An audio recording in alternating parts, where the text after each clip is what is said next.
everybody. Greetings. This is such fun to be with my friend Shelley Blanton-Stroud the day before she launches her book, Poster Girl.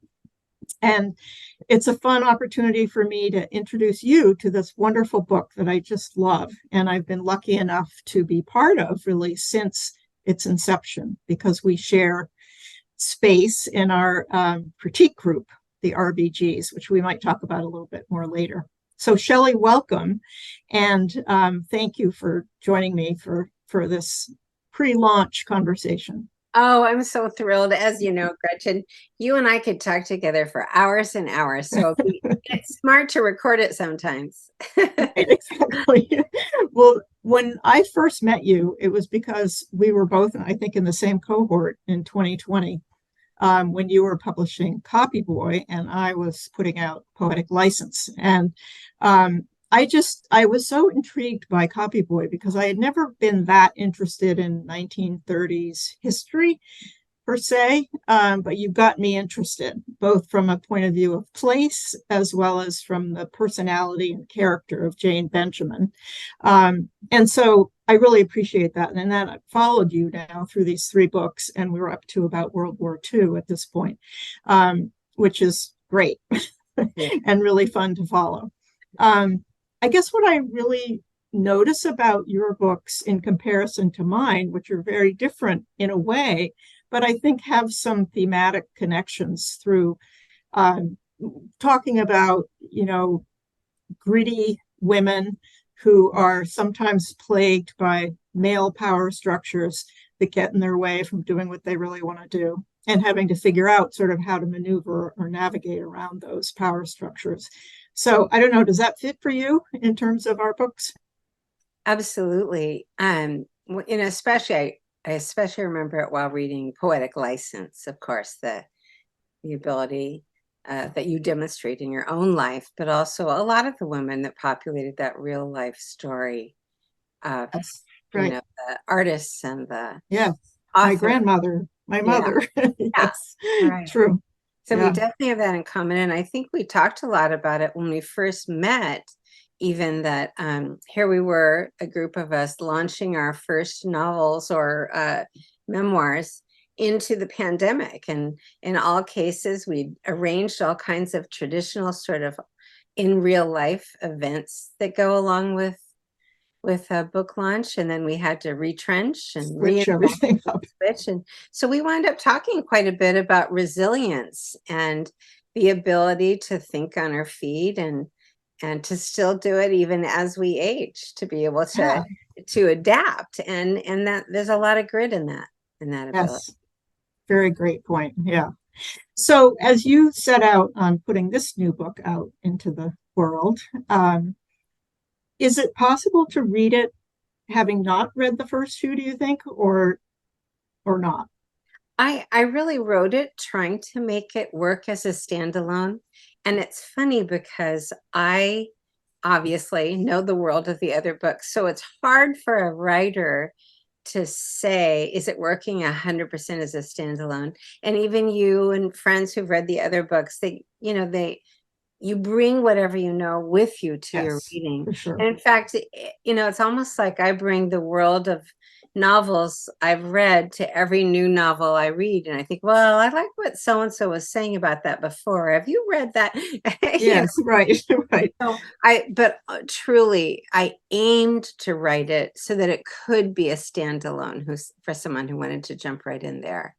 It certainly felt that way to me when I was reading it. I in anticipation of this conversation, even I was thinking about that. And you're right, I bring some knowledge of the first two with me. But I did kind of explicitly think about that while I was reading it. And I felt like, yes, it makes a great standalone book. So, of course, anybody who's listening to this, I hope you should buy all three of them. But if you only want to start with one and you want to work backwards, start with Poster Girl. It's a great one. One thing that just absolutely amazes me is anybody who can put together a series. I can't really imagine putting together a series and trying to keep all of the threads and plot lines and character development and all of that making sense through more than one book.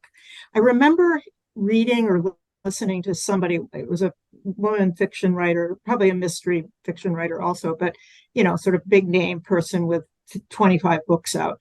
And she described A, having a full-time assistant, Mhm. B, that person being like a expert in Excel spreadsheets so Oh my that gosh. everything could be captured.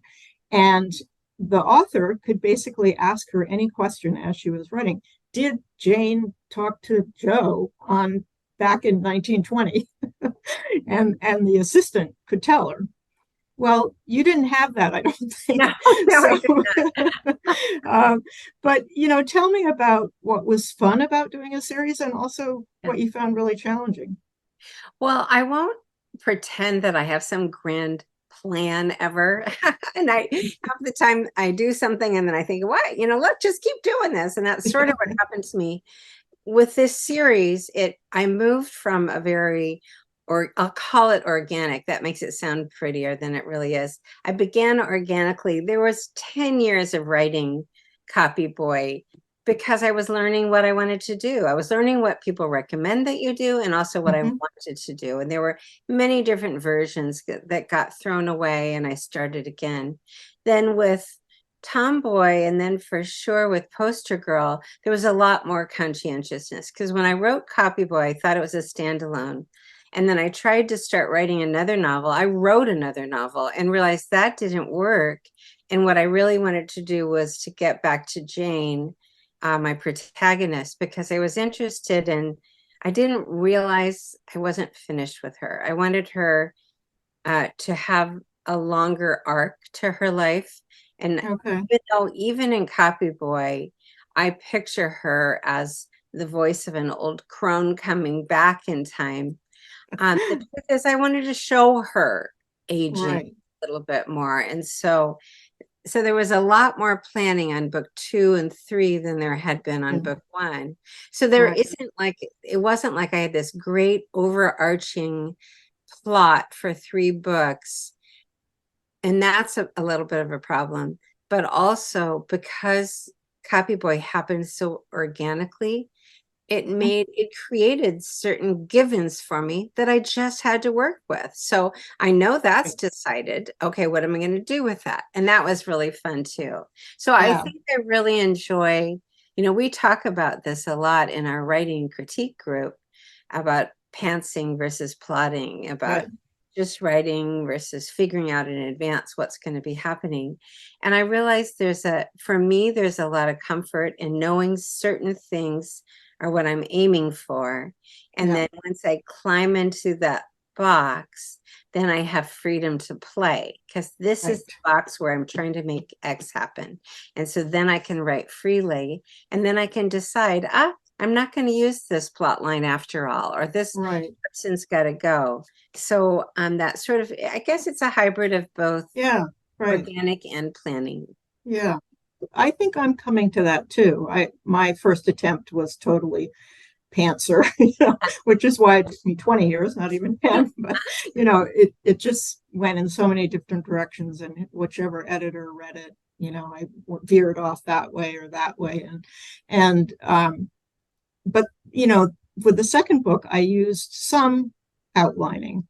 I think with my third book, I'm going to use more, but I also do want some freedom to be able to move something or change my mind about something, or have something spontaneously arise. So I think hybrid is pretty good. I like synthesizing models anyway. I always have.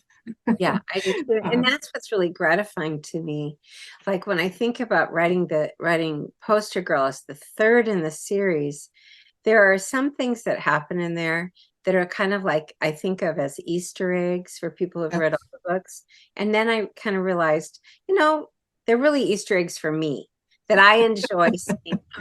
This started to happen when she was 17 and now she's 22 and look where that's playing out. yeah, right, right. I have loved that in this series. That's been really fun. And actually, just talking for a minute about your covers, I do have a question for you about the covers because the first two are in black and white, and the third one is in, I think people can see it behind you, but if not, I'll just show it Yes. up here. It is in color. And I was curious about the decision to switch to color for the cover. I was just saying something about givens and then you work with it. Well, so one thing is that at She Writes Press, we have this wonderful cover designer, Julie Metz, Right. who, and you and I have talked about this before. It turns out the model for all my covers is Julie's child. Yes, Yeah, it's so amazing. that's kind of fun too. But Julie worked with this model and with a photographer, a fashion photographer in Julie's hometown in upstate New York. I think that's where it is. Yeah, it is. Yeah. Okay. Hudson, I think. But Yeah. And the two of them have an artful feeling about the way things ought to be. So that, like, in the beginning, both of the cover photographs were very noir looking. yes, exactly. And that was extremely intentional. And then when we got to this one, it was set in 1942. So 37, 39, and then 42.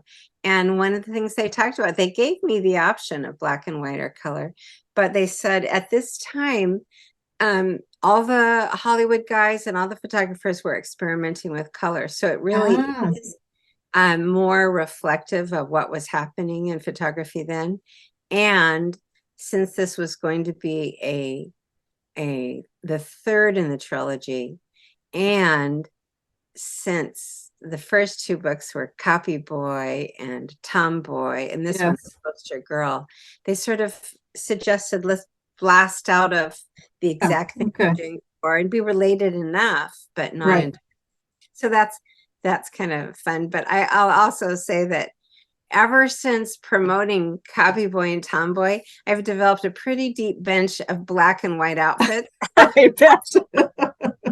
And so now I'm like, so apparently a little color is not a bad thing. Funny talking about, our clothing as authors, because when I put out The Butcher, I never wore red before that, but I also had to go out and red and black, were sort of the colors of the cover. So that's funny. It'd be fun to write a book about what authors wear to their launch events. There's an Instagrammer called Apparel for Authors. Have you seen? Oh, okay, perfectly. Yeah. Perfect. And so I'm doing something with them this week, and I can't tell you, I don't think it was as nerve-wracking to write a novel and submit it as it is to submit photographs in your clothes. It should be something about you as an author. That was intimidating. Wow, that is intimidating. Good for you. I'll have to check that out.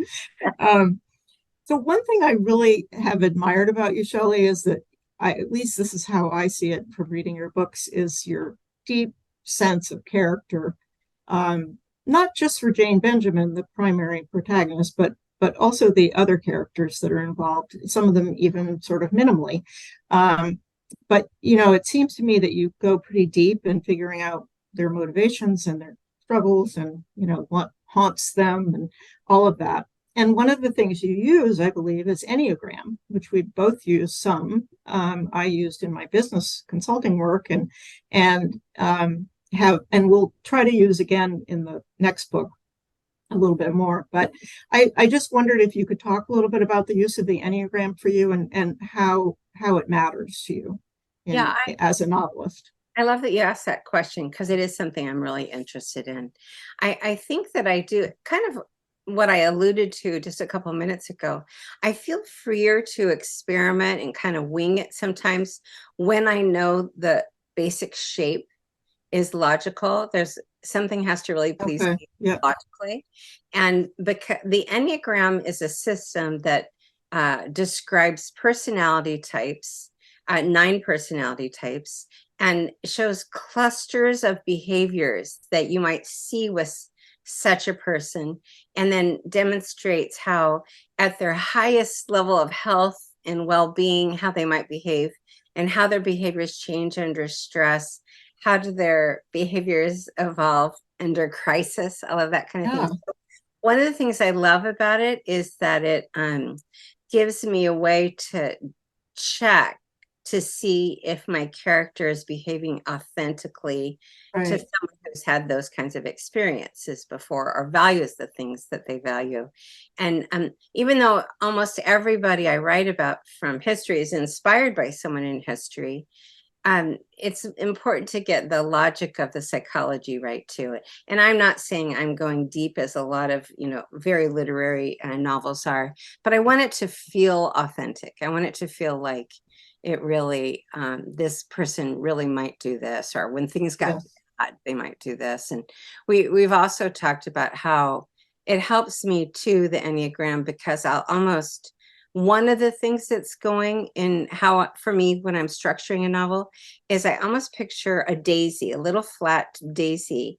And in the middle of the daisy is an idea that I feel like exploring within the context of this story. And each petal might be another character who's connected to that idea, but is different from the others. And so that way, using the Enneagram, I could say, well, how would, like the Enneagram as an example, a 1 on the Enneagram is sometimes called the reformer or the idealist. So I can say, if in the middle of that daisy is the word female ambition, if that was, so then, okay, do I have a character who's kind of a 1 on the Enneagram, an idealist person? And maybe that character about work feels like the work she does is the most important thing in the world to get right. And it's very clear to her she has to do it right, Then someone who is a 2 on the Enneagram, her attitude toward work and ambition might be, if I want to get ahead, I need to please the right people, please the powerful people. Yeah. And then a 3 might say, I won't know I'm ahead till I'm at the top of the podium or I'm on the stage with you. You know what I mean? So right. It's fun for me and more meaningful to me to be able to explore it from a variety of views rather than have a bunch of characters who all kind of agree about. Right. I like that. I really like that. And the whole concept of a daisy or a flower with various people interacting. I like that. I'm gonna plagiarize that from you. Thank you. So I think you know this, but one of the things that I love about all 3 books is Ben's voice, the protagonist's dead twin brother who died at birth, or yes. And I'm curious how you came up with that device, because it was so effective through all 3 of the stories, really. And I thought maybe particularly effective in Poster Girl. Oh, good. Well, because he's changed. I feel like he's growing up a little bit. So I don't really even know how exactly it started. I don't know what made me think that her brother would die, that he would be particles in the air around his family. And then one day when Jane cracks, that there's like a kind of a suction and he's sucked inside her head, and he gets to ride around with Jane, his sister, and try to talk to her, boss her around, tell her what to do. And a lot of it has to do with what does he want to do. So that I can't remember exactly how it started, but it has gotten to be kind of important to me and fun for me while writing, because honestly, I feel if we're telling the truth, a lot of us has the voice of a family member in our head. Totally, right. And like with Jane and her brother Ben, we don't always invite that voice in our head. Right. But maybe at a certain point in life, we accept that voice is in our head and we recognize it. And Jane makes it very literal. This is my dead brother's voice in my head. Yes. But she wouldn't have to make it literal. It could be like, oh, I'm feeling that family pressure again. I feel like, if my dead brother had been allowed to live, he would have led more, with more fervor or something like that. So I think it tells the truth about many of us, that we are constantly hearing these voices that are not our own and trying to decide to what degree we accommodate them. Yeah, right. I don't think I've ever seen it used really quite the way you do, and I've really loved it. And I just, for those listening, I there's always a design that is done by a designer of the interior of a book also. And I really like the way the interior designer on this book did the font and the set off of when Ben was speaking versus, the regular narration. It just particularly worked, I thought, for me. So You kudos to did your a great interior job design. with it, because in the past we've had italics, but italics, Yes, I think that's right. it could mean Right. something else too. So she Yes. Yeah, I did a like the nice way. job Yeah. giving him his own font. Yes, giving him his own font, exactly. Well, so since this is, as I understand, the end of the series, I don't think you're making, I mean, that's true, right? That's right. Um, how are you feeling about moving on from Jane Benjamin, and what will you miss about her?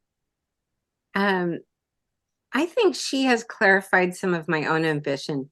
Jane is a lot more ruthless in many occasions and brave and impulsive, and she really, really believes in herself.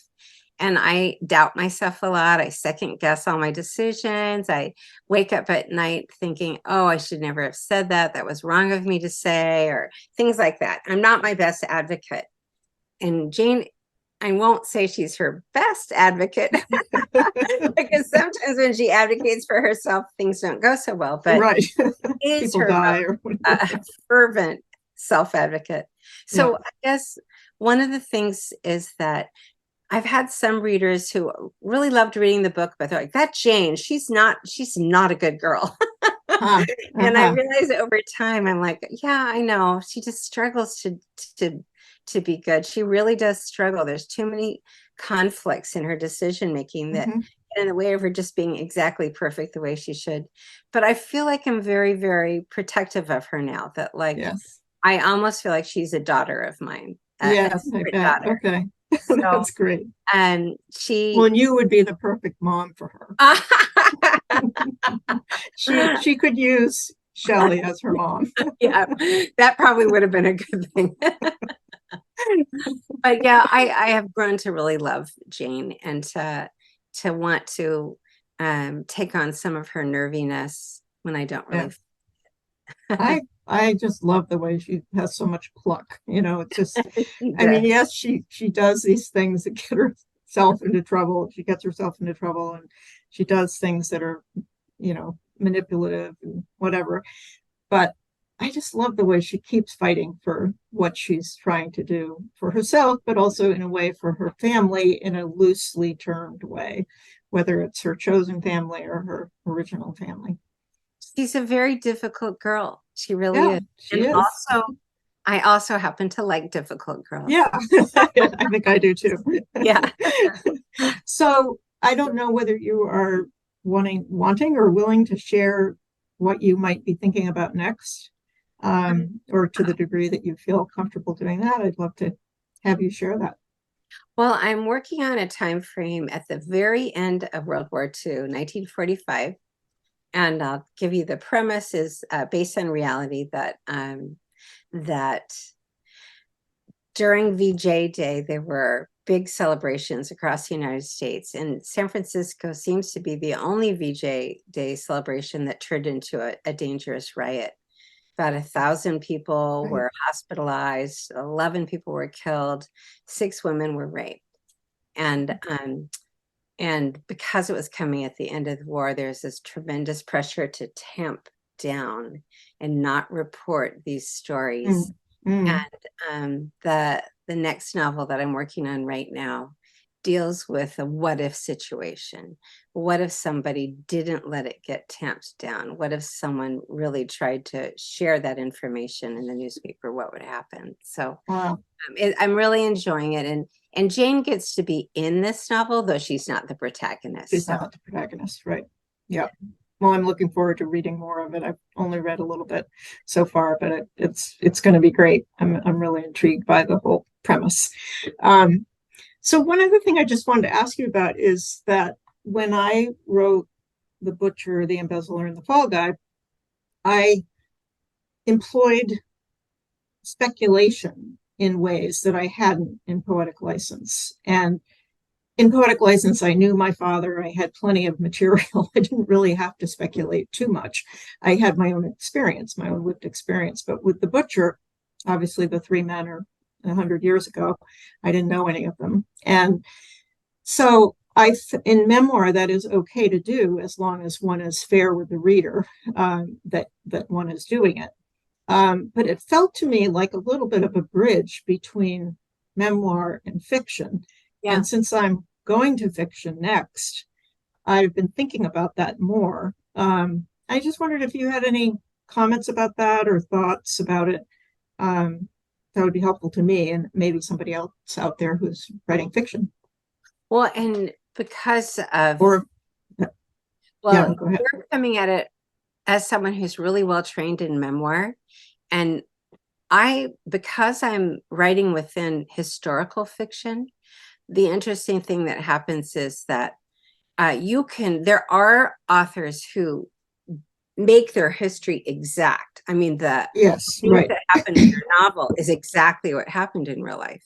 And I tried a little bit of that, and I was too stymied from making a character behave badly if I did not really have evidence that they would. And so for me, there's a lot of beginning with real people and their oral histories and their biographies and the story of what happened, in that setting, in that time. And then saying, let me fictionalize them. An example would be Henry J. Kaiser who ran the shipyards in Richmond, California, and in other places too. And he's a great industrialist, a really amazingly prolific and talented business person, and who obviously, his hospitals, the Kaiser hospitals, came from directly from the shipyards because they really okay hospitals there and so on. Yeah. So, he was a super interesting figure in that time. And there's a lot written about what he did and a lot of dramatic stuff written about it. But if I wanted him in my novel, I needed him to be at least reasonably considered devious. Yes. A hysterical mystery. So he needed to be devious. And I could not, I'm not willing to do that to the name of a real person if they weren't, apparently not like that. So that I'm in that speculative realm too. I begin with real events and then I alter them. I begin with real people and then I alter them.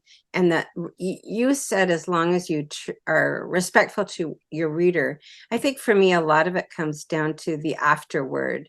Yeah, I need to say, maybe you're wondering where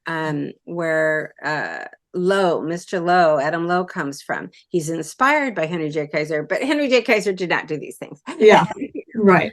So right. To be honest about to be honest about what you changed. That's really helpful, and that will be useful to me also going forward. Now, will your next book be mystery also? I decided that I think that any book I ever write is going to have mystery in its DNA, because I love revelations. I love when I'm reading something is revealed to me and I have that aha feeling and I want to keep going to see how it connects to the rest. And that's one of the reasons why I'm such a fan of mystery.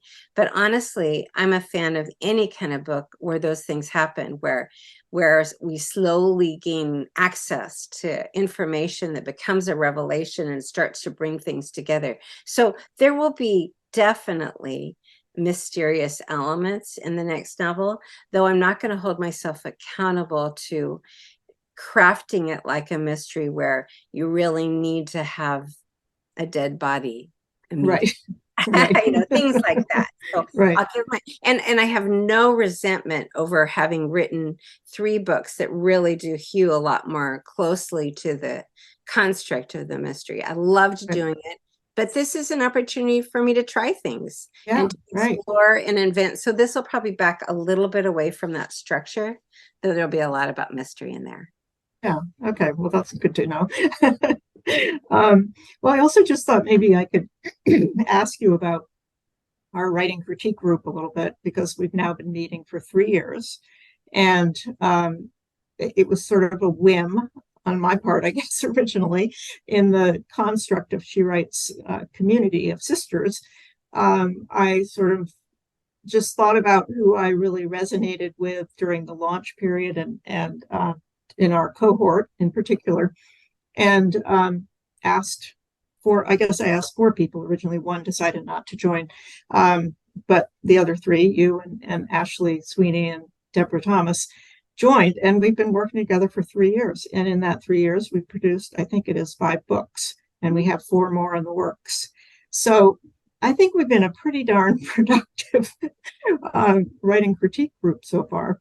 And I kind of wonder what you think has sustained it. What do you think are the things that have made it really work for us, even though we're a little different from each other and we live in different states and it's always on Zoom?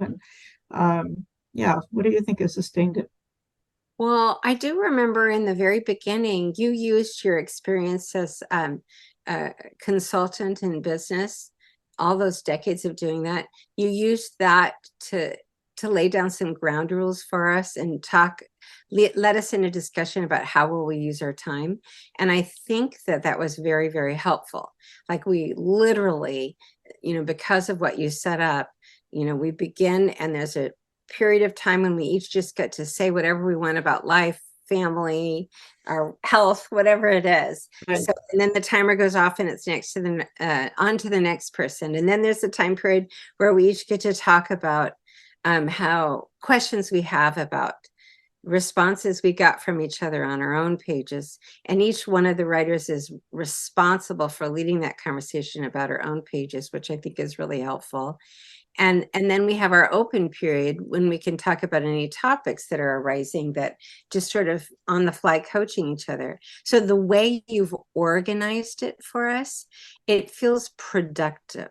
It's productive, but also you build in enough time just to be human and supportive, right?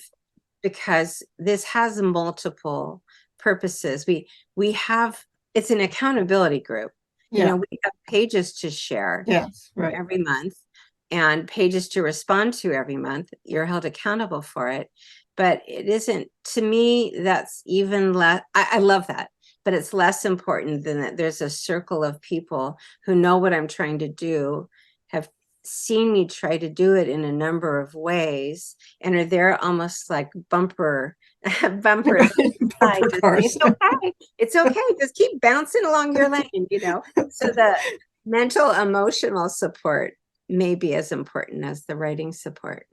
Yeah, that's great. I like the way that we have, we're together, we're totally present and on. And then, there might be a moment within the next month when we suddenly are all messaging each other about something. What the heck? What the hell? Yeah, what's going on? And so there's that structure there, and yet, we're not having to talk to each other every day of the week or whatever. Yeah. Which I would love to do probably with all of you, but I do feel like it's a couple of the writing groups that I was in prior to this just were so much about social time that it was sort of hard to even get to any of the writing critique or some of the things. And I'm looking for that for sure. I am too. Group. I'm looking for the force to write. And then also when I hear those comments, then what I usually do, all of you make your comments, and then I have a master draft in Scrivener, and then I enter all the comments in the side pocket or something, so that when it's time for me to go through and revise everything, because right now I'm just creating, so I'm not really editing. So so I save it all so that when I go back, I've got lots of notes already about what to change. But also as I move forward, like if one of you says, I don't know if this verb tense is really working, I think you should consider writing it in the past tense. So then I could, the next 3 chapters, try it in the past tense and then comment, this is from a suggestion from Gretchen. And then I could change it back and note it. Right. So, it's feedback on the experiment. That sounds great. I like I'm going to try to use Scrivener's in my next book. And I tried in the first one. I just couldn't figure it out well enough. So I'm going to try again. But that gives me some ideas too about how to use it as well. So, well, Shelley, it's been a delight talking to you. I am so excited for your book publication tomorrow, the launch of this great book and the end of the Benjamin series. I really encourage everybody to read it and have a blast through these next weeks. And I love that we have book buddies out on shelves near each other. Yes. Yeah. Thanks so Absolutely. much. All right. Great to see you. Thank Take care. you.